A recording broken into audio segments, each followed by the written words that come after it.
Hello, j'espère que tu vas bien, moi c'est Manon et bienvenue sur ma chaîne. Aujourd'hui on se retrouve pour une nouvelle vidéo, une vidéo qui va pas forcément être très joyeuse. Je vais aujourd'hui te raconter l'anecdote, la pire nuit que j'ai passée de ma vie. C'est parti. Donc aujourd'hui je vais vous raconter la terrible nuit que j'ai passée le 18 juillet 2018. Le 28 je sais plus, enfin bref, c'était du coup le jour de la Coupe du Monde, tout allait bien, je pensais réellement pas qu'il allait m'arriver un truc comme ça. C'était juste trop bien. L'annonce des résultats, on a gagné, c'était trop cool, vraiment, on s'est dit oh la vache, trop bien, deuxième étoile, enfin nous on l'a connu. Et donc, c'est là que je commence à être pas bien. Mon père devait partir en déplacement du coup le lendemain, donc revenait pas avant 2-3 semaines. M'avait fait garder en fait chez une de ses amies. J'étais très angoissée en fait à l'idée de partir chez elle, sachant que j'étais jamais allée là-bas. Donc crise d'angoisse, je pleurais, j'arrivais pas à respirer. Et elle me dit, et tu sais quoi, il y a un barbecue demain, si tu veux on y va, enfin tu vas voir, ça va être vraiment trop cool. Donc là du coup je suis à Nantes à ce moment-là. Dans la journée on va se balader, on va à l'île de Nantes. Et là je vois quoi? Un petit bonhomme. Là je me suis dit, mais il me fait penser à quelqu'un. Et là vraiment je regarde et je fais oh la vache, c'est Squeezie. Et donc je le vois aux machines de Lille et là j'étais mais oh trop contente et tout. Mais en attendant bah je me suis dit non je vais pas aller le voir, j'ai trop peur etc. Vraiment j'ai pas eu les couilles d'aller le voir honnêtement. Et je me suis dit c'est pas grave, bon, tant pis. Vers 17 h on commence à aller au barbecue.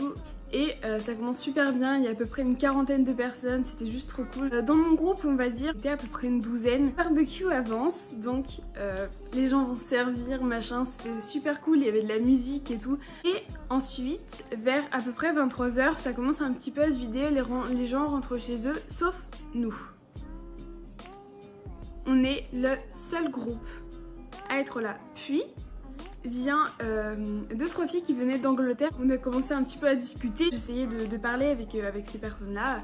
C'était super gentil et tout. Elles sont venues, enfin du coup ces personnes là sont venues danser avec nous. Et on avait la musique à fond. Enfin et là il devait être à peu près minuit. Tout se passe bien. Et au bout d'un moment j'ai une grande envie de faire pipi. Mais genre vraiment vous voyez, la grande envie de faire pipi c'est pas genre ah non voilà. Je me suis retenue toute la soirée. Il n'y avait pas du tout de toilette. Je vais du coup avec l'amie de mon père. Je fais ouais est-ce que on peut aller aux toilettes et tout, machin. Donc on fait le tour, on va aux toilettes, on se met dans un buisson quoi, tac. Et en revenant, je regarde vers la droite et là je vois qu'il y a un mec qui commence à escalader en fait le portail. Je me dis j'ai un mauvais pressentiment, je me dis ça va pas bien se passer. Et dans ma tête je me suis dit ouais Manon arrête d'être parano, c'est pas grave, tu vis une super belle fête là, va pas refaire de crise d'angoisse etc. C'est rien, t'inquiète. Et là, peut-être 30 minutes se sont écoulées et on voit des gens arriver. Et je reconnais le mec qui a escaladé le portail.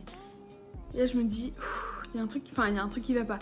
Moi, un petit peu inconsciente, voire un petit peu innocente, et ben il y a un mec qui commence à voler du pain, des machins. Au début, c'était juste de la nourriture, donc ça allait. Et moi, j'ai dit, ouais, t'inquiète pas, essaie de prendre les chips d'en dessous parce que les chips au-dessus, elles sont toutes molles. Bah oui Manon, bien sûr. Moi je voulais pas d'ennui, vraiment, je voulais pas. Du coup je lui ai dit, ok vas-y, prends si tu veux. Je prends mon téléphone qui était du coup posé sur la table, je le mets dans ma poche. Partir quoi, ça commence un petit peu à déraper. Et là un mec de mon groupe, un petit peu ouais il avait bu et tout, bref il fait ah non, ouais partez, il y a des manouches, machin et tout. Très mauvaise idée. Ce qui s'est passé c'est qu'ils ont commencé vraiment à se fighter, genre vraiment... Enfin bref ça partait vraiment dans tous les sens, des cris, des pleurs, juste c'était horrible. Et moi je me suis dit je suis la seule enfant, qu'est-ce que je fais? Est-ce que je pars? Est-ce que... voilà. Et là je revois encore cette vue du mec qui arrive vers moi je sais pas, en voulant me choper ou un truc comme ça. Et là il y a quelqu'un qui me pousse, donc je sais pas qui c'est hein, qui me dit va-t'en. Donc moi j'essaie de courir machin et tout. Et la personne vraiment genre juste mon sauveur, on va l'appeler David pour la vidéo. David qui vient, il me prend par les bras et tout, il me dit viens on s'en va, reste avec moi, on va appeler la police. Là on voit le mec qui dit non tu vas rien appeler du tout, il lui balance son téléphone par terre. Et là je me dis on est dans la merde. Son téléphone en le relevant il était totalement défoncé. 3-4 personnes qui appellent la police dont David. J'avais vraiment un sentiment vraiment de peur. et de colère en même temps. J'avais envie de pleurer mais j'y arrivais pas parce que c'était trop choquant. Il y a 5 ou 6 voitures de police qui viennent, qui commencent à faire des rondes et tout. Nous on essaie de rejoindre en fait l'autre clan qui du coup était toujours avec ces mecs là, clairement en train de se faire taper dessus. Et on s'est dit waouh. Donc c'est vraiment genre il y a vraiment des gens qui se sont fait taper dessus, mais vraiment j'étais paniquée. Je me sens pas bien, je commence à avoir mal à la tête, mal au ventre, envie de vomir aussi parce que bah c'est vraiment un sentiment où tu dis c'est vraiment de la colère et t'as juste envie de... Enfin en fait t'es vraiment pas bien à ce moment là. On se cache, on essaie de se cacher derrière des voitures. Là, il s'est à peu près écoulé une heure et demie à peu près. J'ai retrouvé du coup l'ami de mon père.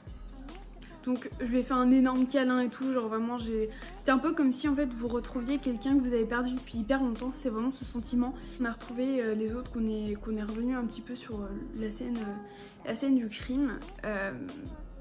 Bah on a vu qu'il n'y avait plus rien, plus de téléphone, plus de clés d'appartement, des clés de voiture et des voitures qui ont été volées. Les 2 filles sont restées du coup toute la nuit au poste. Et pour voir les caméras de surveillance, ce qui s'était passé, etc. Et devinez quoi, l'affaire a été classée sans suite puisqu'il n'y avait pas de son sur les caméras. Donc en gros, il disait que ça pouvait totalement être de notre faute. Sachant que quand on a reçu du coup des nouvelles des personnes, il y a une personne qui a eu le nez cassé, des côtes fêlées. Un article a été écrit dans le Ouest France, j'essaierai de vous mettre ça ou alors de vous mettre le lien dans la description. Vraiment, les gars avaient entre 14 et 20 ans d'après les policiers. En fait, au final, je pense que j'ai eu un petit peu raison d'être parano, sachant que je n'en avais pas vraiment parlé aux gens. Je leur ai pas vraiment dit qu'il y avait quelque chose que j'arrivais pas à capter en fait. Genre quelque chose, je me suis dit ok, bon. La conclusion de cette histoire, c'est que ça a fait énormément de ruptures. Je remercierai jamais assez David de m'avoir sauvée de cette situation, sachant que j'étais vraiment la seule jeune. Je pense que c'est vraiment assez dur à raconter parce que bah, c'est pas quelque chose qui nous arrive en général tous les jours. En tout cas voilà, c'est la fin de cette vidéo, j'espère en tout cas qu'elle t'aura plu. Si c'est le cas, n'hésite pas à t'abonner, à lâcher un like et à commenter. C'est gratuit et ça fait plaisir. Et puis bah quant à moi, je te retrouve pour une nouvelle vidéo. Bisous.